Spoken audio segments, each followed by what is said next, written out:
Maintenant, on va faire le bras du générateur, le bras de l'éolienne qui sera fixé au sol.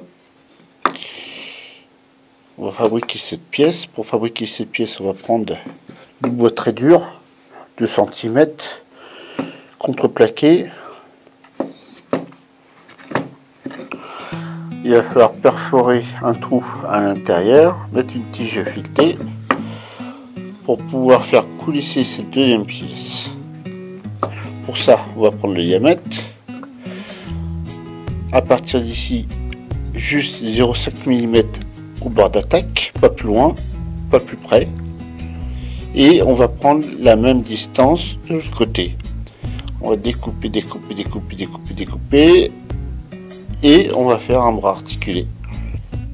Alors, j'ai pris une tige filetée de la longueur de la pièce.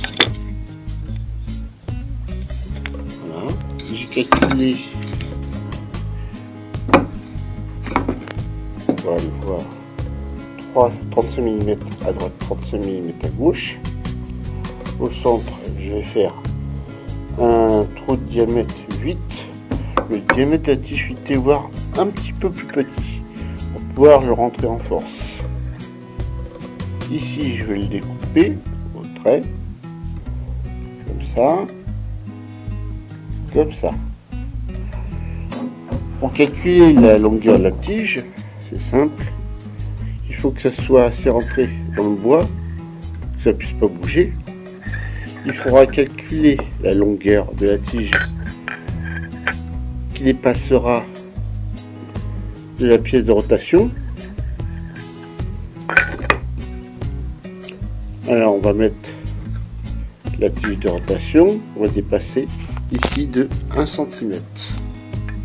Sachant, imaginons que le roulement à billes est à l'intérieur du bois, au-dessus et en dessous, il faut dépasser légèrement de manière qu'il y ait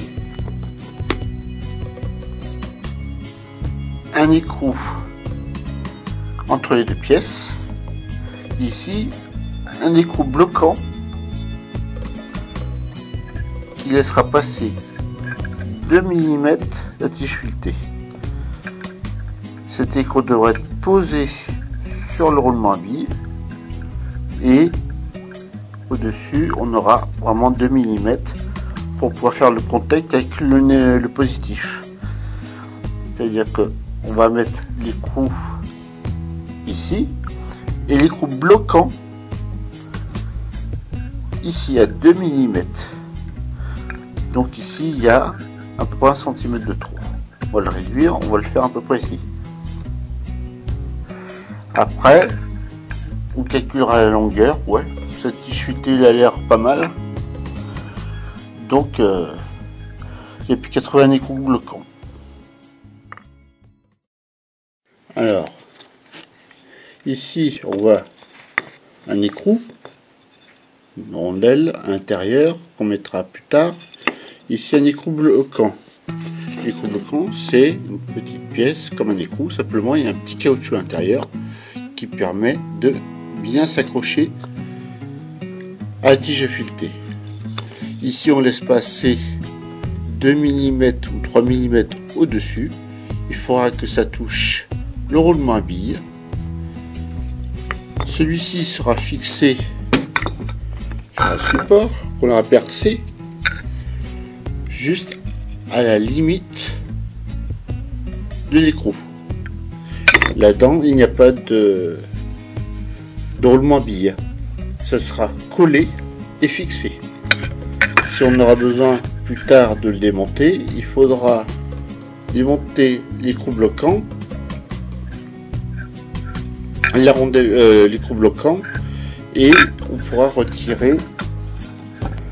Alors ça c'est costaud. Voilà. Bon, alors si un jour il y a une panne, il faudra démonter l'écrou bloquant. On va essayer. Voilà. Et on retirera la pièce comme ça. Cette pièce elle sera, comme je dis tout à l'heure, fixée et collée à l'intérieur du pied de mât de l'éolienne. Seulement après, Quand tout ça sera fait, seulement après, on pourra coller les deux tasseaux au support moteur. Comme je disais, il y a du boulot. Voilà, j'ai décidé de couper. Alors la tige filetée, petite chose à savoir, on va mettre une petite tige filetée. En fait, la longueur, il faut mettre la longueur d'un forêt de 8. Voilà, ça sera la longueur. En fait, si la tige filetée est trop grande, il faudra la couper. La couper, bien sûr, à 2-3 mm au-dessus de l'écrou de serrage. La rondelle de serrage. Voilà. L'écrou de serrage, pardon. Maintenant, il n'y a plus qu'à couper cette pièce et perforer bien droit. Voilà. Alors, je l'ai coupé. Alors, si j'ai coupé en biais, c'est pour le design, hein. Sinon j'aurais pu faire un rectangulaire, mais comme j'aime pas être comme les autres, j'aime bien faire quelque chose de différent. Voilà. Donc je l'ai coupé en biais. Maintenant, le plus difficile, c'est de percer vraiment, mais quand je dis percer vraiment droit, c'est qu'il ne soit pas en biais, ni en arrière, ni en devant. C'est vraiment droit. Au risque de refaire une pièce et de foutre celle-là à la poubelle. Si on regarde comme ça, on voit que c'est ni à droite ni à gauche, mais bien centré. Maintenant que j'ai foré avec une mèche de 0,3, de 3, je vais forer à 5, après je vais forer à 6, et après je vais forer à 8, pour être sûr que je ne me dévie pas de la trajectoire initiale pour pouvoir fixer la tige filetée de 8 mm à l'intérieur de cette pièce en bois. Il n'y a plus qu'à.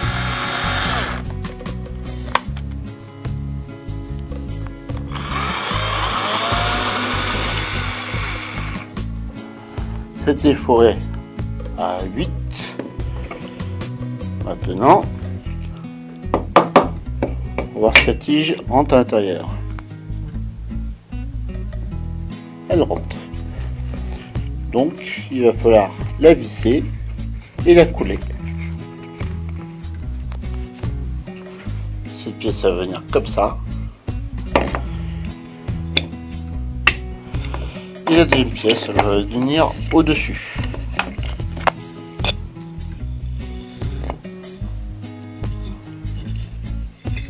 Voilà. Comme ça, ça peut tourner en 360.